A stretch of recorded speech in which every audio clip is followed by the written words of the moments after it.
2010 সালে আপনাকে এটি মাহফিল করতে আসে নতুন হুন্ডা কিনছে আমি ডিসকভার 100, এটা আপনারা জানেন। কথা কয় না কেন?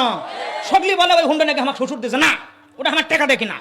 এই হুন্ডা নিয়ে আপনারা আমাকে 2000 টাকা দিয়েছেন, মাহফিল শেষ করে 2000 টাকা পকেট নিয়ে আমি চলে গেছি। সলিমুদ্দিন সাহেবের ডিবেট উঠে যা 12 জন ধরে আমাকে করছে নামেন। আমি মনে করছি যে এত রাত, তার তো মাত্র 10টা বাজে, এটা তো ভালো জিনিস, কোনো সমস্যা নাই। তো আমি নামলাম, নামার সাথে সাথে একজন চাবি নিল আর একজন স্টার্ট মারলো, চলে গেল। আমি চিন্তা করলাম কাম তো হয়ে গেল। আমাকে বলতেছে হুজুর আপনি আসেন, আমাকে আন্দো মাঠের দিকে নিয়ে আসতেছে। আমি বললাম ভাই ওখানে কেন যাওয়া লাগবে? করছে আমাদের কিছু শাস্ত্র আছে। কি আছে বা? কথা কয় না, মন খারাপ করছে। কি আছে কি আছে? আমি বললাম ভাই শাস্ত্র যদি থাকে তো এটি করেন, আমি উঠে যাবো না। এক পর্যায়ে যাই হোক আমাকে ওখানে নিয়ে গেল, আমার হাত পাও বাঁধ দিল, একদম নাড়া আমার গায়ের ভর দিছে। একজন করছে এই হুজুর আগুন লেগে দাও। হ্যাঁ, আমার মুখ একেবারে মনে করেন গোমাইন লাগান্তি করে ব্যাঙ্গে হেলে দিল। ওরা আমাকে বাঁধছে 20 মিনিট। যাই হোক, তো যখন যাই তখন ওকে তো দলনেতা, আমি দেখি ওর ডান হাতের মধ্যে বার্মিজ চাকু, চন্দ্রের আলো, মানে হালকা হালকা কুয়াশা, খালি চিকচিক করিচ্ছে চাকু।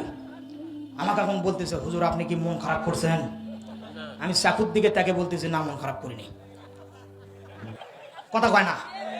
আমাকে বলতেছে হুজুর আমাকে মাফ করে দেন। তা আমি চাকুর দিকে তাকে বললাম হ্যাঁ ভাই মাফ করলাম। বলেন তো ওই কি মাপ পাছে? কথা না বললে আমি এখন নামে চলে যাবো, সত্যি করে কয়ে দিলাম ওই মাপ পাছে। জোরে বলেন মাপ পেল। বাড়ি হলো নিসিমপুর, বিয়ে করছেন উদয়পুর। এমএ পাশের ছেলে বিয়ে করে নিয়ে আসছেন 9 পাশের মেয়ে। 9 পাশের মেয়ে লাজুক লুজুক হয়, হাত পাও বেলুনের মতো হয়, সুন্দর চেহারা হয়, টুকটুকি মার্কা বউ নিয়ে আসলো। দাদি বুড়ি দাদি সাথে আসছে, তাই হলো সিংরেনি। কথা হয় না কেন? আমরা বেশি ভাষা মারিচ্ছি আজকে, আমাকে নিজেদের ইউনিয়ন। কথা কি বুঝতে পারছেন আপনারা? হ্যাঁ, দাদি তো আসার পরেই গাড়ির ঝাঁকে তার শরীর লড়ে গেছে, ঘুমাচ্ছে। বাসার রাতের মধ্যে বিবি ঢুকা গেল, স্বামীও ঢুকা গেল। স্বামী মহরণাবাদ দিছে 6 লাখ, নগদ দিছে 1200 টাকার একটা লাখ ফুল, কয় নাম্বার সিটার। বাদ বাকি টাকা বাকি রাখি ইসলামের শরার বিধান মোতাবেক সে বিয়ে করে নিয়ে আসলো, সব টাকা বাকি। স্বামী বলতেছে দেখো আমি সবে মাত্র মাস্টার্স পাস করলাম, এখনো চাকরি হয় নাই, আমি টাকা মোহরণা তোমার কোথায় থেকে দিব? হোক আমার চাকরি হোক, তারপর আমি তোমাকে দিব, তুমি আমাকে মাফ করে দাও। আমি চাকুর দিকে তাকে বলছিলাম আপনাকে মাফ করে দিলাম। সুন্দরী 9 পাশের টুকটুকি মেয়ে চিন্তা করে জাগার আমার বাপ নাই দাদা নাই, এক দাদি আছে, তাই তো গাড়ির চোখে ঘুমাচ্ছে।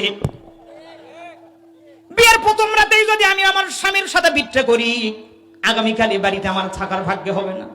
আমি হুজুর যেমন চাকুর ভয়ে বলছিলাম আপনাকে ক্ষমা করে দিলাম, মাফ করে দিলাম, প্রত্যেকটা বিবি বাসর রাতে লাজুক হওয়ার কারণে আপনাকে মাফ করে দিছে। আজকে মাওলানা রায়হানুল ইসলাম সালিহির ওয়াজ শোনার পরে খালি আজকে বাড়িটা ডাক দেন তো সলিমির আম্মা তুমি কি আমাকে মহরণার টাকা মাফ করছো নাকি? ভিতর থেকে কণ্ঠ বার করে বলবে যা করছো করছো, আগে টাকা দাও তারপরে ঘরের মধ্যে ঢোকো। আওয়াজ তুলে বলেন কথা ঠিক না ব্যাটি? আরে দুই হাত তুলে বলেন, বলেন এলাকার মা বোন করছে আল্লাহ হুজুরের হাত দারাজ করে দাও। আল্লাহ হুজুর একদিন কুটি আসলো বাড়ি,